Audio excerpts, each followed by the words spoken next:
സിംഗപ്പൂരിലുള്ള അബൂബക്കറിന്റെ വീട്ടിലേക്ക് ഏത് വഴിയാ പോവാ? ഏത് മൂസാജിയുടെ മോന്റെ? ആ നേരെ ചെന്ന് ഇടത്തോട്ട് തിരിയുമ്പോ വലതുഭാഗത്ത് കാണുന്ന വലിയ വീടാ. അത് ഒഴിഞ്ഞു കിടക്കാണല്ലോ. ആരാണാവോ? അച്ചു. അങ്ങനെ പറഞ്ഞാൽ എങ്ങനെയാ മനസ്സിലാവുക അല്ലേ? എത്രയോ അച്ചുമാരുണ്ട്. ഞാൻ കാവുംപാട്ടെ പഴയ അടിച്ചു തെളിക്കാരി ദേവകിയുടെ മകൻ അച്ചു, അച്യുതക്കുറുപ്പ്.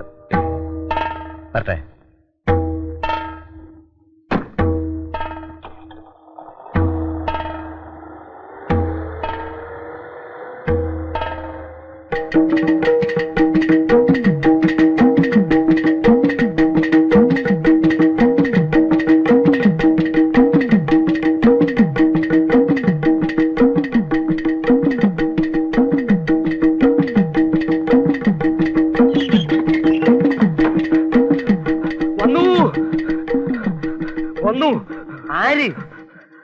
ഞാൻ കണ്ടു. എന്ത് കണ്ടു? ഞാൻ കണ്ടു എന്നല്ലേ പറഞ്ഞത്? എന്താണോ? വന്നു. ആര്? ദേവകി നമ്മുടെ മോൻ. എന്റെ കൃഷ്ണ, എന്തായി കേൾക്കണത്? ദേവകി ഉണ്ട് കൂടെ. അവര് നേരെ അബൂബക്കറിന്റെ വീട്ടിലേക്കാ പോയത്. ഇത്രേ. അപ്പൊ മറ്റവനോ? അവ കള്ളൻ. അബദ്ധം പറ്റിയല്ലോ. ഇനി ഇതും കള്ളാണോ? എന്താ കുറുപ്പേത്? ആ വാരസ്യാര് ദേവികയെ ശരിക്കും കണ്ടിരിക്കുന്നു. അത് അവര് തന്നെയാ, സംശയമില്ല.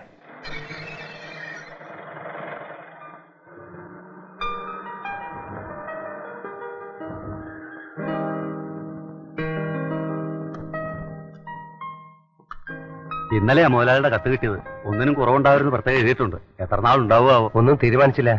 ഏറിയാൽ 2-3 ദിവസം. ഡിക്കിയിൽ സാധനങ്ങളുണ്ട്, എടുത്തോളൂ. ആള് കേമനാണത്രേ. സിംഗപ്പൂരിൽ വലിയ ബിസിനസ്സാ. ആ അബൂബക്കർ ഇയാളുടെ താഴെയാ. എന്താണാവോ അയാളുടെ ഭാവം? പപ്പ വേണ്ട, വിളിക്കണ്ട. ചെരങ്ങ പിടിച്ച തല മൊട്ട അടിച്ച അവസ്ഥയായി. യാത്രാക്ഷീണം മാറിയോ? എന്താ അമ്മയുടെ മനസ്സിലിപ്പോ? എനിക്കെന്തോ ഒരു പേടി പോലെ. എന്തിനാ പേടിക്കുന്നത്? തണ്ടും തടിയുള്ള മോനില്ലേ കൂടെ? നമ്മളെപ്പോഴാ അമ്മയുടെ കാവുംപാട്ടേക്ക് പോകുന്നത്? അച്ചു, നീ അവിടെ ചെന്നിട്ട് ബുദ്ധിമോശം ഒന്നും കാണിക്കല്ലേ. അതിനാണോ പേടിക്കുന്നത്? അമ്മയ്ക്കറിയില്ലേ അച്ചുവിനെ? നിന്റെ ഒറ്റ വാശി കാരണമാണ് ഞാൻ ഇറങ്ങിയത്. ഇനി ഒരിക്കലും കാല് കുത്തുമെന്ന് കരുതിയതല്ല ഈ മണ്ണിൽ. ആവശ്യത്തിലേറെ സമ്പാദിച്ചു കൂട്ടുമ്പോഴും മനസ്സിൽ ബാക്കി നിന്നിരുന്ന ഒരു ആഗ്രഹമാണത്. എന്നെങ്കിലും ഒരിക്കൽ അമ്മയുടെ കൂടെ ഈ നാട്ടിൽ വരണം. അമ്മയുടെ കൈയും പിടിച്ച് ആ തറവാടിന്റെ പടി കയറി ചെല്ലണം. എന്നിട്ട് ഏതെങ്കിലും ഒരു ഒഴിഞ്ഞ കോണിൽ നിന്ന് അച്ഛന്റെ ആത്മാവുകൾക്ക് വിളിച്ചു പറയണം, അച്ഛന്റെ മോൻ വന്നെന്ന്, കൂടെ അമ്മയുണ്ടെന്ന്,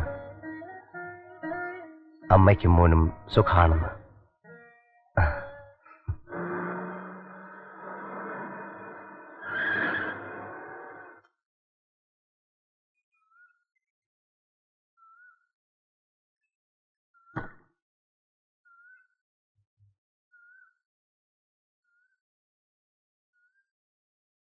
എന്നെ മനസ്സിലായി കാണില്ല.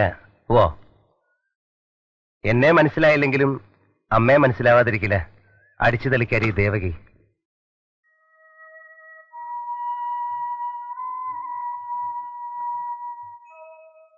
അനുവാദം ചോദിച്ചിട്ടല്ല അമ്മ വീണ്ടും ഈ പടി കയറിയത്. ക്ഷമിക്കണം, എന്റെ നിർബന്ധം കൊണ്ടാ. എനിക്ക് ആരോടും പിണക്കമൊന്നുമില്ല. എല്ലാവരും ഒന്ന് പരിചയപ്പെട്ടാ കൊള്ളാവുന്നുണ്ട്. പക്ഷെ ആരും ഒന്നും മിണ്ടാതിങ്ങനെ നിന്നാ. മുത്തശ്ശി അറിയാം, അമ്മ പറഞ്ഞ് ധാരാളം കേട്ടിട്ടുണ്ട്. ദേവകി, ഇങ്ങോട്ട് കേറി വന്നേ.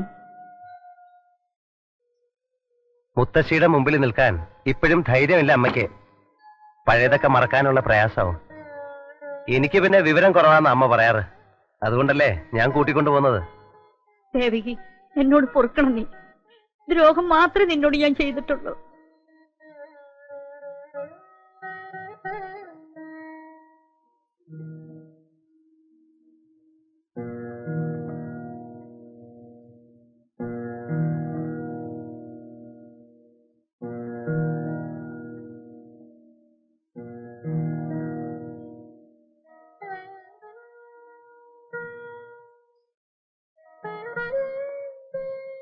വരട്ടെ. ഒന്നും മോഹിച്ചല്ല ഇത്രടം വന്നത്.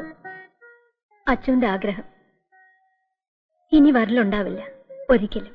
എവിടേക്കാ ദേവകി? നീ എവിടെയും പോണ്ട. ഇവിടെ താമസിക്കാലോ നിനക്ക് മോനും. വേണ്ട മുത്തശ്ശി, അതൊന്നും വേണ്ട. അടിച്ചു തെളിക്കായിരിക്കും മകനും പറഞ്ഞിട്ടുള്ള സ്ഥാനം കാവും പാട്ടിന് പുറത്താ. അതിനി മാറ്റമൊന്നും വരുത്തണ്ട. തറവാടിന്റെ മാനം നോക്കണ്ടേ? അമ്മേ വാ.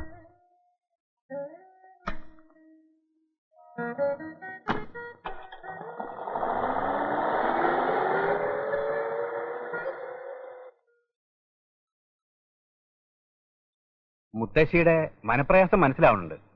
പണിക്കൊരു പ്രശ്നം വെച്ച് അങ്ങനെ പറയുകയും ചെയ്തു. തറവാടിന്റെ പുറത്തുള്ള ദോഷങ്ങളെല്ലാം തീരണമെങ്കിൽ വിവാഹം മാത്രമല്ലേ ഉള്ളൂ ഒരു പ്രതിവിധിയായിട്ട്. അപ്പൊ പിന്നെ ദേവകിയമ്മയുടെ മോനെ കൊണ്ട് നമുക്ക് കുഞ്ഞലക്ഷ്മി മംഗലം കഴിപ്പിച്ചാലോ? ഇത്ര പെട്ടെന്നൊരു തീരുമാനം എടുക്കണോ? കുട്ടിയോടും കൂടി ഒന്ന് ആലോചിച്ചിട്ട്. അടിയോടിയുടെ അഭിപ്രായം ഇവിടെ ആരും ചോദിച്ചില്ല. അവനെ കണ്ടപ്പോ തന്നെ എന്റെ മനസ്സിലും അങ്ങനെ ഒരു ചിന്ത ഉണ്ടാവാതിരുന്നില്ല. നല്ല യോഗ്യനായിരിക്കുന്നു വാമദേവന്റെ മോൻ. ശരിയാ, ആ. ഞാനും ശ്രദ്ധിച്ചു. വാമദേവൻ അമ്മാവന്റെ മുറിച്ച മുറി. അപ്പൊ ശിവശങ്കരനോ? അവൻ കള്ളനാണെന്ന് മനസ്സിലായില്ലേ? ദൈവാധീനം കൊണ്ടാ അച്ഛന് വരാൻ തോന്നിയത്. ഇനിയിപ്പോ അയാളുടെ സമ്മതം അറിയണ്ടേ? അറിയണം. എന്താ അടിയോടി? എന്നാ ഇനി വേറെ ഒന്നും ചിന്തിക്കണ്ട വീര, ഈ കാര്യം അങ്ങോട്ട് തീരുമാനിക്ക. ഒന്നുകൂടി ഒന്ന് ആലോചിച്ചോളൂ. അടിച്ചു തളിക്കാരിയുടെ മോനാണ്. ചാടിക്കേറി എന്തെങ്കിലുമൊക്കെ ചെയ്തിട്ട് തറവാടിന്റെ അന്തസ്, അഭിമാനം. അതെല്ലാം പഴയ കഥകളല്ലേ അച്ചു. കാരണവന്മാർക്ക് പറ്റിയ ഓരോ അബദ്ധങ്ങൾ. ശരിയാണ്, പഴയ അബദ്ധങ്ങൾ നമ്മളായിട്ട് വീണ്ടും ആവർത്തിക്കരുത്. നിങ്ങളൊക്കെ ഇങ്ങനെ പുരോഗമന ചിന്തയുള്ളവരാന്ന് കാണുമ്പോ അതിശയം തോന്നുന്നു സത്യത്തിൽ. എന്താ സ്വകാര്യം? അച്ചു അറിയാൻ പാടില്ലാത്ത ഒന്നുമല്ല. അത് എല്ലാം ഉറപ്പിച്ച സ്ഥിതിക്ക് നമുക്ക് നാളെ തന്നെ നടത്തിയാലെന്താ? നാളെയോ? അതെ, ഇവിടെ ചില ചെറ്റവഴികളുമായിട്ടുള്ള ഒരു വാശിയുടെയാ. അതുകൊണ്ട് ഒന്നിനും ഒരു കുറവുണ്ടാവില്ല. കേമായിട്ട് തന്നെ എല്ലാം നടക്കും. അച്ചുവിന്റെ സമ്മതം മാത്രം മതി. ബാക്കി കാര്യങ്ങളൊക്കെ ഞങ്ങൾ ഏറ്റു.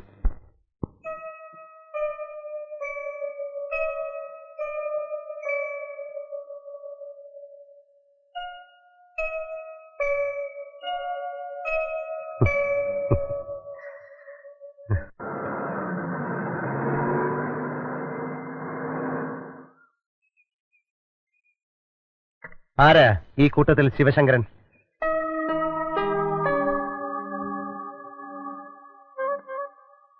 ഓഹോ, അപ്പോ നിങ്ങളാണ് എന്റെ അവരൻ അല്ലേ? മിടുക്കൻ. കാവുംപാട്ടെ സംബന്ധക്കാരനാകാൻ കണ്ടുപിടിച്ച ഐഡിയ കൊള്ളാം. സ്വന്തം ബുദ്ധി തോന്നിയതാണോ അതോ ചങ്ങാതിമാരുടെ തലേന്നാണോ? മാഷേ, ആ കുട്ടി എന്റെ മുറപ്പെണ്ണാണ്. അവളെ സ്വന്തമാക്കാനാ അച്ചു പറഞ്ഞെത്തിയത്.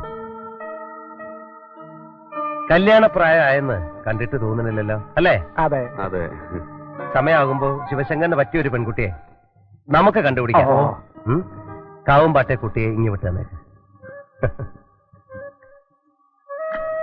ആ പിന്നെ ഞാൻ വന്നത് നിങ്ങളെയൊക്കെ ക്ഷണിക്കാനാ.